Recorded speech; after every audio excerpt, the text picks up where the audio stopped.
So Pawan Kalyan రేపు ఢిల్లీ వెళ్లే అవకాశాలు కనిపిస్తున్నాయి. అటు టీడీపీ అలాగే బీజేపీతో ఈ రెండు పార్టీలతో కలిసి ఈ ఎన్నికల్లో ముందుకు వెళ్లబోతోంది. సో టీడీపీకి సంబంధించి పొత్తుకు సంబంధించి అయితే మొత్తం క్లారిటీ అయితే వచ్చేసింది.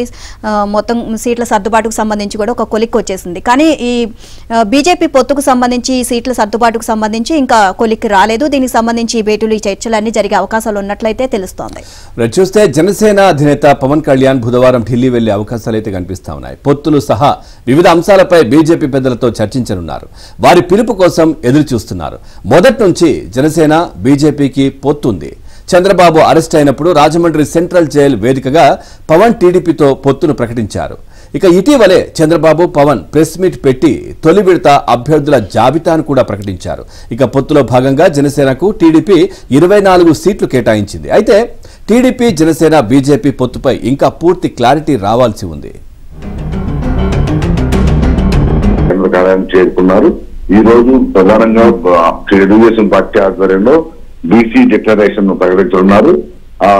గుంటూరు జిల్లా నాగార్జున యూనివర్సిటీ ఎదురుగా ఉన్న విశాల మైదానంలో ఈ భారీ బహిరంగ సభ కూడా ఏర్పాటు చేశారు. ఈ సభలో ప్రధానంగా టీడీపీ అధినేత చంద్రబాబు నాయుడు అలాగే జనసేన అధినేత పవన్ కళ్యాణ్ కూడా పాల్గొంటారు. ప్రధానంగా జగన్మోహన్ రెడ్డి బీసీలు ఏ విధంగా ఉంచింది, కార్పొరేషన్ ఏర్పాటు చేసి రూపాయలు నిధులు కూడా విడుదల చేయకుండా కేవలం తన వారికి పదవులు కట్టబెట్టడానికి ప్రాధాన్యత ఇస్తూ ఆ బీసీ వర్గాలు అన్ని విధాలుగా మోసం చేసిన వైనాన్ని వివరించడంతో పాటు బీసీల పార్టీగా బీసీల ప్రభుత్వంగా పేరుగాంచిన తెలుగుదేశం పార్టీలో బీసీలకు ఎంతవరకు మేలు జరిగింది, ఏ విధంగా ఆర్థికంగా వారు ఎదిగారనే అంశాలపై కూడా చంద్రబాబు వివరిస్తారు. అదేవిధంగా భవిష్యత్తులో తెలుగుదేశం జనసేన సంయుక్తంగా ఏర్పాటు చేసే ప్రభుత్వం అధికారంలోకి వచ్చిన తర్వాత బీసీలకు ఏ విధంగా వారిని అన్ని విధాలు ఆదుకుంటారు, అన్ని విధాలు అభివృద్ధిలో తీసుకొస్తారు అంశంపై పవన్ కళ్యాణ్ కూడా తన వైఖరి చెప్పనున్నారు. మరోవైపు ఈ పొత్తులకు సంబంధించి కూడా రాజకీయంగా పెద్ద ఎత్తున చర్చ నడుస్తుంది. ఇప్పటికే మొదటి నుంచి కూడా బీజేపీ జనసేన పొత్తులో నడుస్తూ ఉండగా తాజాగా రాష్ట్రంలో జరిగిన మారిన పరిస్థితులు అదేవిధంగా చంద్రబాబును అన్యాయంగా అక్రమంగా అరెస్ట్ చేసిన వైనంపై పవన్ కళ్యాణ్ తీవ్రంగా స్పందించారు. అప్పటికప్పుడే చంద్రబాబుతో కలిసి ఆ పొత్తులో భాగంగా అడుగులు కూడా వేశారు. అయితే సీట్ల సర్దుబాటుకు సంబంధించి ఇప్పటికే చంద్రబాబు పవన్ కళ్యాణ్ అనేక సార్లు భేటీ అవ్వడం, కొన్ని సీట్లు ప్రకటించడం కూడా జరిగిపోయింది. అయితే భారతీయ జనతా పార్టీ సంబంధించి పొత్తులోకి వస్తుందని ప్రచారం జరుగుతున్నప్పుడు కూడా స్పష్టంగా ఆ పార్టీ నుంచి మాత్రం ప్రకటన రాలేదు. గత 2 రోజులుగా విజయవాడలోని బీజేపీ రాష్ట్ర కార్యాలయంలో కూడా మొత్తం నియోజకవర్గాల వారీగా ఎంపీ అభ్యర్థులు కావచ్చు, ఎమ్మెల్యే అభ్యర్థులు కావచ్చు, ముఖ్య నాయకులు కూడా ఆ పురంధరేశ్వర శివప్రకాష్ జీ నేతృత్వంలో జరిగిన సమావేశంలో పాల్గొన్నారు.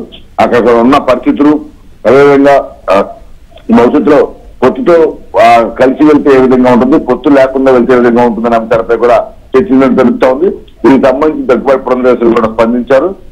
తాము 175 నియోజకవర్గాలు అలాగే 25 పార్లమెంట్ సీట్లు పోటీ చేసేందుకు సిద్ధంగా ఉన్నామని, అయితే కేంద్ర నాయకత్వం పొత్తు అనే అంశం కేంద్ర నాయకత్వం ఆధీనంలో ఉన్న నేపథ్యంలో వారు ఏ విధంగా నిర్ణయించుకున్నా తాము సానుకూలంగా స్పందించి ఆ విధంగా అడుగులు వేస్తామని కూడా చెప్తా ఉన్నారు. అయితే మనకు అందుతున్న సమాచారం ప్రకారం అయితే ఇప్పటికే అమిత్ షా చంద్రబాబు భేటీ నేపథ్యంలో ఎన్డీఏలో భాగస్వామి కావాలని చంద్రబాబును కోరినట్టు కూడా మనకి తెలుస్తోంది. ఆ తర్వాత వరుసగా జరిగిన పరిణామాల నేపథ్యంలో వారిద్దరు భేటీ మళ్ళీ ఒకసారి జరగలేదు.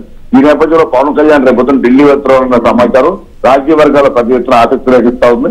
ఇదే మొదటి నుంచి కూడా 3 పార్టీలు కలిసి వెళ్ళాలి, వైసీపీ విముక్త ఆంధ్రప్రదేశ్ కోసం అందరూ కలిసి పని చేయాలని చెప్పి మొదటి నుంచి పవన్ పిలుపునిస్తా ఉన్న నేపథ్యంలో అనేక సార్లు 3 పార్టీలు కలిసి వెళ్ళాలని బీజేపీ అధినాయకత్వాలు కూడా పలుమార్లు డైరెక్ట్ గా పవన్ కళ్యాణ్ మోడీకి అలాగే అమిత్ షా కూడా విజ్ఞప్తి చేసిన పరిస్థితి.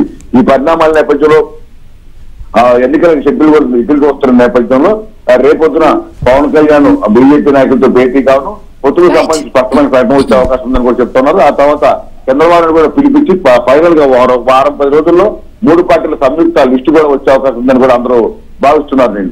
Okay, thank you Prasad.